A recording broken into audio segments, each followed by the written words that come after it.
Olá, eu sou Claudiane Tavares, sou psicanalista, sou terapeuta familiar sistêmica e trabalho com coach sistêmico.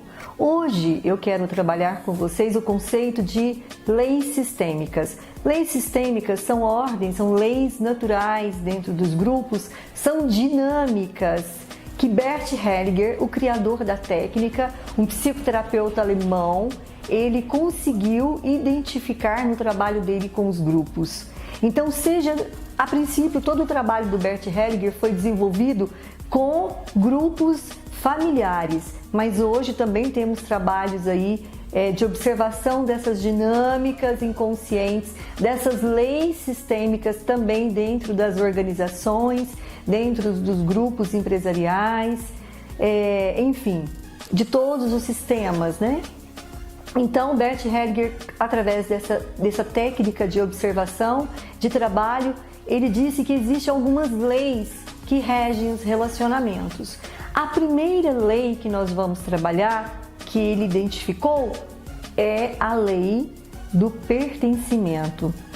Essas leis são naturais, ou seja, você questionando ou não, não importa. Ah, mas isso, Claudiane, não faz muito sentido para mim.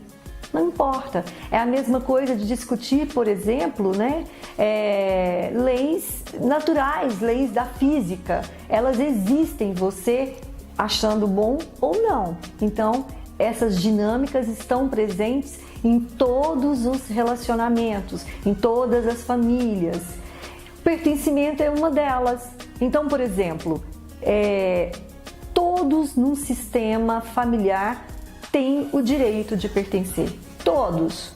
Ah, mas eu me casei, Claudiane, eu tive meu primeiro filho, eu perdi meu primeiro filho com 2 meses de gestação. Não importa. Esse primeiro filho, se ele viveu ou se ele não viveu, não tem importância nenhuma. Ele deu aos pais o título de pai e de mãe. Quem faz isso é o primeiro filho. Se ele não sobreviveu, ele precisa ser reconhecido, ele precisa ser lembrado dentro desse sistema. Então, todas as pessoas, os avós, bisavós, tios, ah, mas aquele tio eu não gosto. Eu acho que ele é estelionatário, ah, eu tenho aquele tio que é assassino, não gosto nem de falar dele. Não importa. Dentro da lei sistêmica, ele pertence ao seu clã familiar, ele faz parte. As leis sistêmicas, elas não julgam, elas não qualificam, elas não selecionam. Não dá para você não ser filho do seu pai. Então, não tem como eu excluir o meu pai porque eu não gosto dele. A serviço da vida, ele cumpriu a sua função de me fazer existir. Então, ele precisa ser olhado. Então, onde é que estão os emaranhados? Quando é que essas leis entram em desordem? Quando esses membros não são reconhecidos, quando esses membros não são relembrados dentro do sistema, quando eu me considero superior a quem veio antes. O passado são todos que vieram anterior a mim.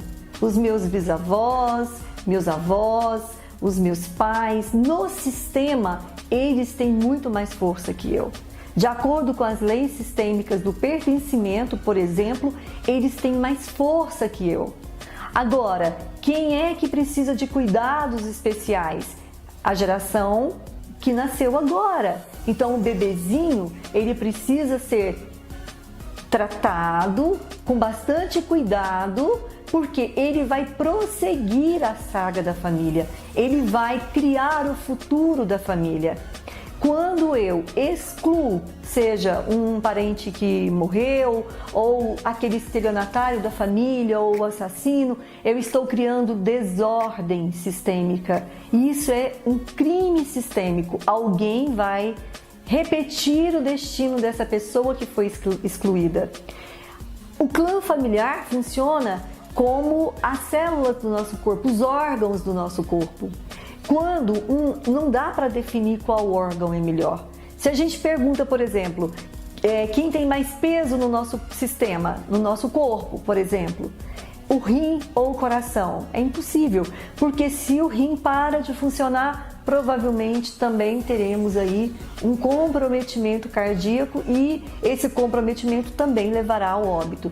Então, quando uma célula cresce mais no nosso corpo, ela se torna cancerígena. Na família também. Quando alguém quer ser mais do que quem veio antes e exclui quem veio anteriormente, vão pagar um preço, né? Então, se eu sou maior, se eu sou mais forte, o preço maior também vem para mim. Então, esse é a primeira lei. É a gente olhar para todos que pertencem, excluídos, vivos, mortos, todos têm o direito de pertencer à família. Depois, nós temos a segunda lei. Qual é a segunda lei? Da hierarquia. Então, quem nesse sistema nasceu primeiro? Quem veio depois? Então, por exemplo, quando a gente fala da hierarquia, os pais, depois os filhos. Quando os pais trocam de lugar com os filhos, quando os filhos são grandes e os pais ficam pequenos, isso também traz prejuízo dentro do sistema. Função pai, função mãe, quem veio antes? Primeiro o homem, depois a mulher, depois os filhos. Quando os pais começam a ficar pequenos perante os filhos começam a salvar os pais, se intrometer na vida dos pais, decidir o futuro dos pais, eles estão fora do lugar deles.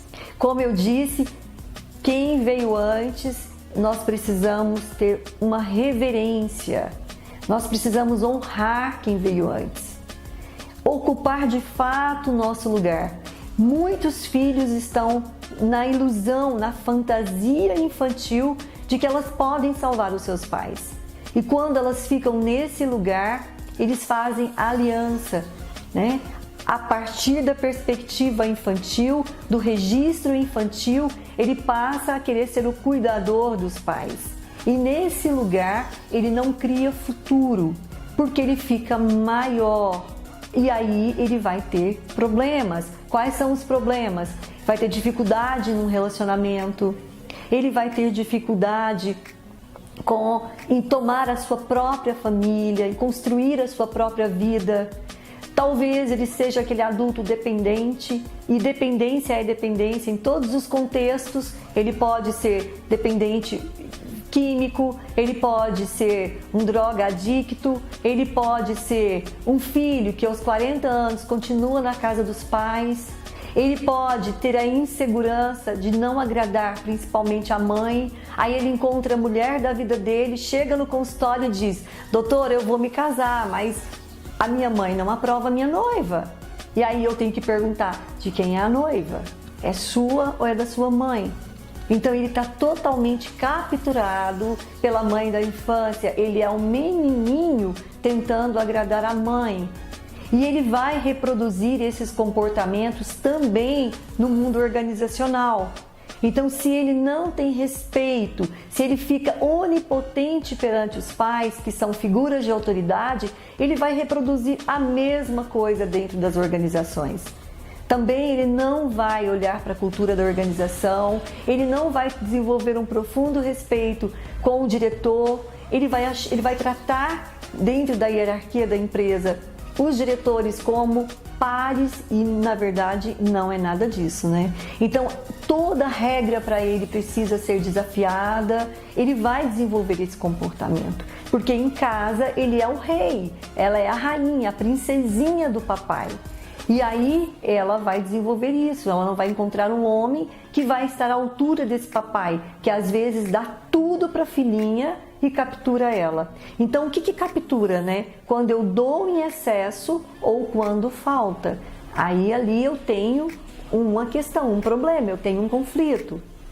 E aí os filhos ficam grandes e eles começam a subjugar os pais, né? Então, na relação de hierarquia, eu preciso ter um profundo respeito e uma profunda reverência por quem veio antes. Então, o primeiro marido.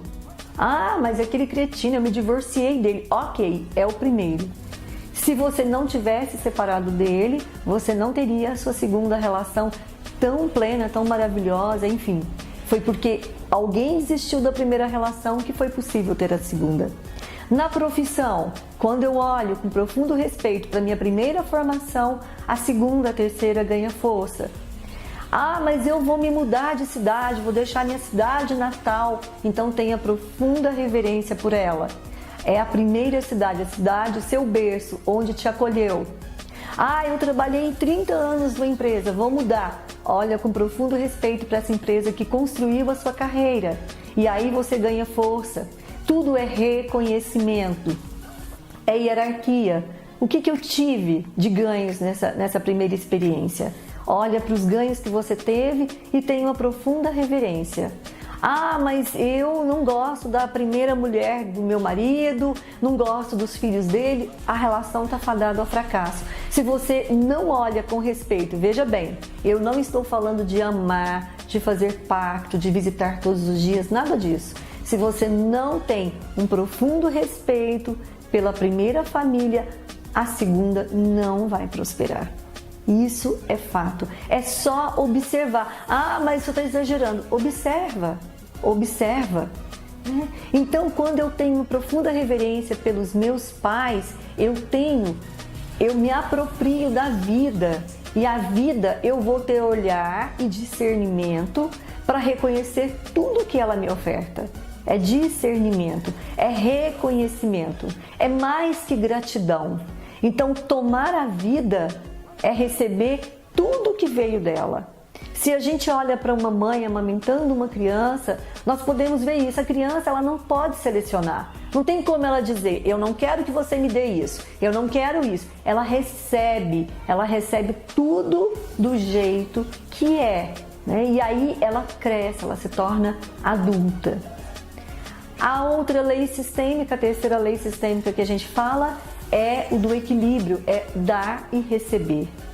Então, existe nessa lei, quando a única relação entre dar e receber, né, que pode alguém doar mais é na relação de pais e filhos. Então, os pais doam, eles doam tudo, né? A mãe doa o ventre, doa o leite, o pai a educação, o amor, enfim, os pais são sempre doadores nessa relação e os filhos recebem. Então, perante os pais, os filhos são sempre pequenos. E aí eles conseguem internalizar esses pais, eles recebem tudo dos pais, sem crítica, sem julgamento, sem achar que foi pouco que os pais doaram. Todo mundo recebeu o tanto suficiente para se manter vivo e todos nós recebemos o que foi possível para os nossos pais doar. E aí, quando eu fico pleno com o que eu recebi, sem esse julgamento, sem dizer meu pai doou mais para minha irmã do que para o meu irmão, do que para mim, né? Quando eu saio desse papel de vítima e eu recebo tudo do jeito que foi, eu fico adulto. E aí é a criança que precisa ter os pais por perto. O adulto não, o adulto ele tem os pais dentro. Filho parental é criado para devolver para os pais tudo aquilo que os pais doaram. Tudo. Ele pega tudo que ele recebeu e ele fica tentando compensar. E ele vai ficar grudado no pai, vai ficar grudado na mãe e ele não vai cumprir a sua função de ser adulto. E sendo adulto, ele cria a sua própria família, ele pega tudo que ele recebeu, a função pai que ele recebeu do pai dele e ele passa adiante. Como é que ele passa? Ele passa sendo pai dos próprios filhos dele e deixando que os pais dele cumpram a função de avós. É assim que a gente vai passando tudo que nós recebemos com muito reconhecimento. Entre casais, como é que isso funciona? Dar e receber. Aqui nós somos iguais, né? E aí a relação cresce no mais. Então eu olho para o que você me oferta e eu tento retribuir um pouco mais. Aí você vai e me retribui com mais. E aí eu digo, nossa, o que eu posso fazer de melhor para essa pessoa? E aí a relação ela vai crescendo. Então, entre os pares, entre o cônjuge, entre o casal, a relação cresce assim. E aí, todas as vezes que eu começo a questionar o que você está me ofertando é pouco, é muito pouco que você está me dando, eu ainda estou no infantil. Quando eu tento mudar o meu parceiro, quando eu tento mudar a empresa, é a fantasia da minha criança. É a minha criança interna gritando que ela ainda tenta mudar os pais. Lei natural é a mesma coisa que você deixar a vida fluir. Quando eu acho que eu posso mudar o mar, quando eu acho que eu posso asfaltar todo o mar, tirar a areia e colocar asfalto, cimento, eu estou na minha fantasia da criança. Então o outro, ele tem que estar no adulto para manter essa relação de equilíbrio, dar e receber. Então eu dou um elogio para o meu marido e se ele também está no adulto, ele me retribui esse elogio com qualquer mimo. Mas a relação, às vezes, ela entra na relação infantil. Então eu fico tentando mudar a personalidade, tentando mudar o jeito dele ser. Eu fico tentando fazer com que ele adivinhe as minhas coisas. Mas você não adivinhou que eu queria isso, você não adivinhou que é o nosso aniversário de casamento. E a relação ela entra num processo de entropia. Ela vai morrer, né? Ela vai crescer, mas para baixo. Ao invés dela criar frutos, se tornar uma árvore frondosa, ela vai crescer para baixo. E aí vem o desequilíbrio. E aí, esse desequilíbrio a gente encontra também na empresa. Quando eu tenho muito potencial, um potencial bom, eu sou competente, eu reconheço a minha competência, eu reconheço tudo que eu oferto para a organização e eu me submeto a ganhar um salário pequenininho. Porque, na verdade, eu estou capturado pela falta de recebimento. Eu acho que eu mereço ganhar aquilo. Porque se eu não recebi a minha vida do jeito que ela é, eu acho que eu não recebo nada, eu fico travado. E aí eu vou ficar sustentando essas relações onde eu tenho pouco lucro, pouco dinheiro, pouco afeto, pouco amor, porque eu estou na minha criança. Mas a minha criança não teve nada, então agora eu tenho um pouquinho e ainda estou reclamando. Então, ser adulto é você ser do tamanho exato que você é, nem mais e nem menos. É você ofertar para o mundo algo e saber que esse algo que você oferta faz a diferença na vida das pessoas. E no mundo adulto, nós podemos ser retribuídos. E a maneira que nós somos retribuídos, para a gente poder levar a vida adiante, é com o pagamento, com o salário, com o dinheiro.